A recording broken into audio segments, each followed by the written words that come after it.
Radha Vallabh Shri Harivansh, Hare Krishna, Radhe Radhe to all the devotees.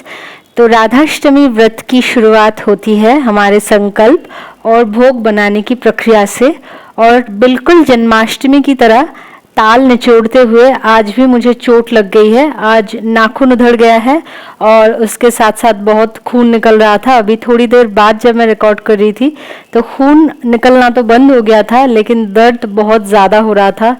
तो एक homeopathy दवाई आती है कैलेंडुला, मैंने वो लगाया जल्दी से, क्योंकि इससे जल्दी हीलिंग होती है। लेकिन दर्द अभी बहुत ज़्यादा है और फिर से खून निकलना शुरू हो गया था थोड़ा थोड़ा करके।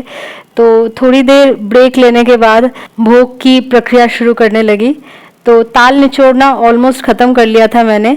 तो उसके बाद मैं कस्टर्ड बनाने लगी, और कस्टर्ड बना के मैं थोड़ा ठंडा करने के लिए रख दूंगी। उसके बाद मैं इसमें जो फ्रूट्स हैं और ड्राई फ्रूट्स जो भी मुझे मिलाने हैं वो मिलाऊंगी। कस्टर्ड भी ऑलमोस्ट रेडी ही है। इसको मैंने 2 बर्तनों में निकाल लिया है, और काम करते करते साथ ही साथ में बहुत ज़्यादा बर्तन हो गए हैं, और अगर मैं ये बर्तन नहीं धोऊंगी तो मैं भोग की प्रक्रिया आगे नहीं बढ़ा सकती। और इसी बीच मेरी हेल्थ बहुत ज़्यादा डिटोरिएट कर गई थी, तो मैं थोड़ा ब्रेक ले रही थी। आज बेड पर नहीं लेट सकते, तो मैं ज़मीन पर ही लेटकर थोड़ा सा रेस्ट लिया मैंने। और उसके बाद मैंने फिर जल्दी से उठकर ताल खीर बनाया। और ताल खीर बनाने के बाद जो तालेर बड़ा होता है, जो जन्माष्टमी के भोग में बहुत ही ज़्यादा एसेंशियल एक आइटम है, उसको भी मैंने झटपट से बना लिया। और उसके बाद मैं दही और बेसन फेंटने लगी, जिससे मैंने जो राधा जी की सबसे फेवरेट सब्जी और सबसे फेवरेट भोग का प्रसाद होता है, अरबी की दही वाली सब्जी, वो बना ली। मैं बहुत नर्वस थी, लेकिन राधा जी के कृपा से ये सब्जी बहुत ही अच्छे से बन गई थी। तो लास्ट 2 दिन से मैं इतना ज़्यादा कोशिश कर रही थी कि कहीं से तो मुझे नीले रंग की पोशाक मिल जाए मेरे लड्डू के लिए, क्योंकि मैं उन्हीं को राधा रानी के जैसे सजाने वाली हूँ, श्रृंगार करने वाली हूँ। और इतना ढूंढा है मैंने, मिला ही नहीं है। आज शाम को जब मैं कमल के फूल और दूसरे फूल आदि लेने गई, और मैं बहुत लास्ट मोमेंट में गई हूँ, मैं ऑलमोस्ट 8:30 बजे के बाद गई हूँ, क्योंकि मैं मतलब खाना वगैरह सब बना रही थी, तैयार कर रही थी, जितना मतलब पहले से प्रिपेयर करके रख सकते हो वो सब कर रही थी, क्योंकि 4 बजे पूजा है। और मैं गई एक दुकान पे, मुझे नीले रंग की पोशाक मिल भी गई। मतलब पता नहीं कैसे उसी दुकान से मैंने जन्माष्टमी के टाइम पोशाक लिया था, और उसी दुकान से मुझे राधा अष्टमी के लिए भी पोशाक मिल गई। तो ये ठाकुर जी की लीला ही है, क्योंकि उस दुकान पे मैंने पहले भी देखा हुआ था, नहीं मिली थी। आज जाके मैंने उनको बोला कि मुझे नीले रंग की पोशाक चाहिए, उन्होंने अंदर से निकाला, दिखाया मुझे, और आई वॉज लाइक, मतलब डिस्प्ले में नहीं था, और मैं डिस्प्ले के मतलब पोशाक देख के चली आई थी लास्ट 2 दिन। तो मतलब ये भी ठाकुर जी की लीला ही है कि लास्ट मोमेंट में तू ला मेरे लिए, मैं पहनूंगा, वही पहनूंगा, राधा रानी बनूंगा बस। और आप समझ ही सकते हो कि मैं कितना ब्रेक ले लेके काम कर रही हूँ due to my health issues and other things. तो अभी रात हो गई है, और अभी मैंने पूड़ियाँ तलना शुरू कर दिया है। तेल थोड़ा सा कम गर्म था, तो पहली पूड़ी तो उतनी अच्छी नहीं बनी, लेकिन बाद वाली पूड़ियाँ अच्छी बन रही थी। और ऑलमोस्ट 11:30 बजे के करीब ना मेरी हेल्थ बहुत ज़्यादा डिटोरिएट कर गई थी, और मुझे लग रहा था मैं 4 बजे नहीं उठ पाऊंगी, मैं नहीं कर पाऊंगी, जो मैंने इतना ज़्यादा मतलब सारा दिन मेहनत किया है वो सब बेकार चला जाएगा, मुझे ऐसा ही लग रहा था। लेकिन राधा जी की ही कृपा है कि मेरी नींद 2 बार खुली। एक तो ऑलमोस्ट 3 बजे के करीब खुली, और दूसरा 3:30 बजे के आसपास खुल गई। तो अच्छी बात यही है कि एकदम एग्जैक्ट टाइम पे मैं उठी, थोड़ा सा रेस्ट भी हो गया राधा जी की कृपा से, तो थोड़ा सा बेटर फील कर रही थी मैं। और मैंने जल्दी से नहा लिया, रेडी हो गई। गोपी भाव में हम राधा जी की सेवा करते हैं राधाष्टमी में, और हमारे श्रृंगार का सबसे ज़्यादा एसेंशियल आइटम जो है वो है ब्रजरज। और आज तो ब्रजरज भर भर के मुझे लगाना है, तो इसलिए मैंने अच्छे से माथा भर लिया ब्रजरज से, थोड़ा सा ब्रजरज का सेवन भी कर लिया। और आज तो एकदम गालों पे भी अच्छे से मैं ब्रजरज लगा रही हूँ, क्योंकि आज बात भाव की है। सच्ची बताओ तो आज बात कुछ ज़्यादा ही भाव की है।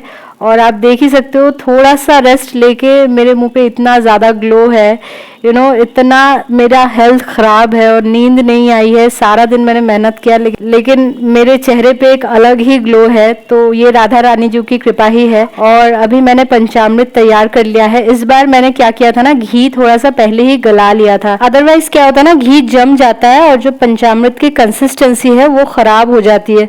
तो जब इससे मैं लड्डू गोपाल को स्नान कराती हूँ तो उतना अच्छे तरीके से वो हो नहीं पाता। और बहुत सारे लोग बोलते हैं कि आप अलग अलग से घी, दूध, दही से अलग अलग बार स्नान कराओ और एक बार स्नान कराने के बाद फिर से पानी डालो, फिर से स्नान कराओ, फिर से पानी डालो। तो मेरे लड्डू गोपाल तो बच्चे से है, वो राधा रानी के रूप में आज पूजित हो गए, लेकिन वो तो बच्चे से है। तो अगर मैं उन्हें इतनी बार स्नान कराऊंगी भोर को उठा के तो उनको ठंड नहीं लग जाएगी। तो इस वजह से मैंने एक ही बार उनको पंचामृत से अच्छे से स्नान कराया और उसके बाद उष्णोदक स्नान भी कराया।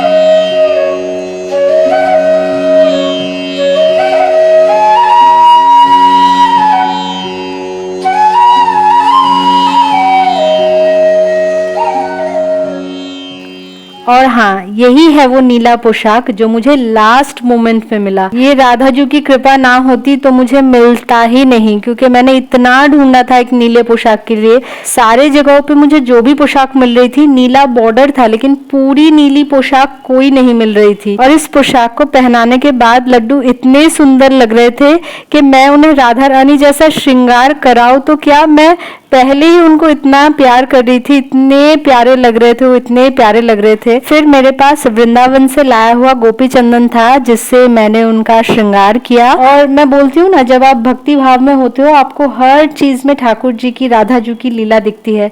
जब मैं लास्ट टाइम वृंदावन गई थी, राधा रमन मंदिर से लौटते वक्त बहुत रात हो गई थी, तब उस समय मैं 2 मालाएं लाई थी। कोइंसिडेंटली उन 2 मालाओं का रंग पीला और नीला है। मतलब राधा जी की कृपा से पता नहीं कैसे मैंने ये दोनों ही रंग चूज किए। मतलब जन्माष्टमी और राधाष्टमी दोनों में पहनाने वाले कलर्स का इंतजाम भगवान ने खुद ही कर दिया। और मैंने ना बहुत ज़्यादा ढूंढा था कि अगर मुझे ब्लू कलर की चुन्नी मिल जाए, लेकिन नहीं मिली।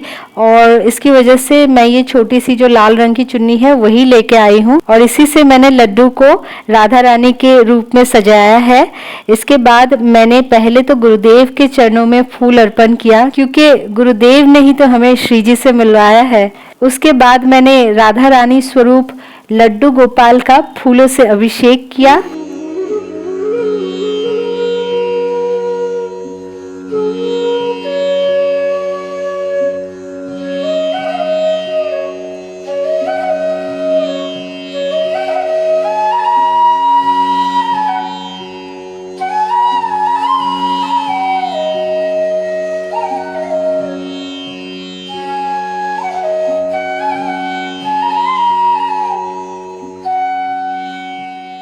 और श्री जी की कृपा से जो मैं सारे दिन व्रत रख पाई और सारे भोग के सामग्रियां मैं बना सकी, वो मैंने अपने राधा रानी के चरणों में अर्पण किया। और फिर थोड़ी देर दीप जला के अगरबत्ती के साथ मैंने उनकी आरती की।